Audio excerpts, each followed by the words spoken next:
Hello guys, welcome back again sa ating YouTube channel, no, The Action Man. Una sa lahat, may grab shoutout po sa lahat ng mga kakamping at sa mga hindi man mga kakamping. Kung interesado ka sa video ito, patapusin mo na hanggang dulo at huwag nyo nang kalimutan na i-like at i-share ang ating video para malaman naman ng ilan sa ating mga kababayan na nagtutulog-tulugan sa katotohanan.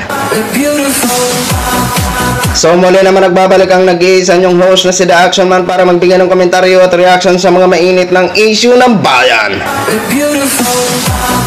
So ito mga ka-action, mga kakampeng, no, may gusto lang ho ako na i-share sa inyo regarding naman po ito sa isang post ni Mr. Senador Robin Padilla. Ang hirap talaga basta utak artista. Ang hirap umintindi. Napaka masyadong advantage ho ng isip ni Mr. Senador Robin Padilla. Talagang nagpapatunay ho talaga na talaga kung sino talaga ang kanyang kinakampihan. So alam naman po natin na nagbisita po ang presidente ng Ukraine na si Zelensky, no, dito sa Pilipinas. Siya mismo ang nagsadya para makausap si Mr. President Bongbong Marcos. Ano ba ang pakay ng presidente ng Ukraine dito sa Pilipinas, no? So ito po, tingnan ho muna natin itong post ni Mr. Robin Padilla sa kanyang Facebook page. Ayan. Tingnan niyan. Nabasa nyo na ba yan? Handa ka na ba, kabayan?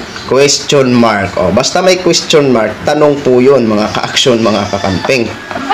Okay. Nagbasa-basa ho tayo dyan ng mga comment. Marami din ang bumatikos sa kanya. Tingnan nyo naman dyan, may mga reaction na tawa. Diba? Ano bang ibig sabihin nyo po, Mr. Robin Padilla, na handa ka na ba, kabayan? Masyado namang ikaw advantage, na mag-isip. Ang hirap talaga umintindi talaga, Diyos ko po.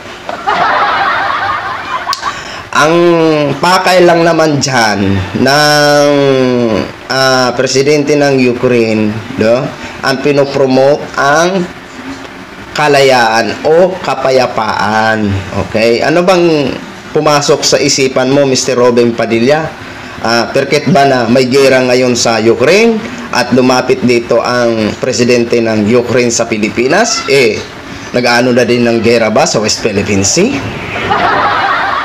Sus nako po. Ano ba ngayon ang pinakamas ni Mr. President Bongbong Marcos?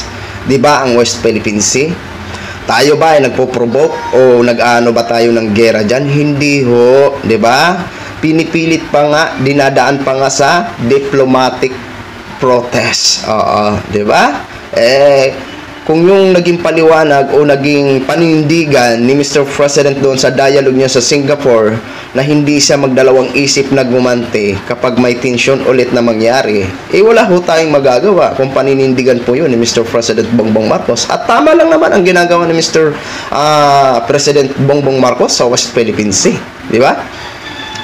Dito kasi, may kahulugan kasi itong tanong niya. Handa ka na daw, kabayan?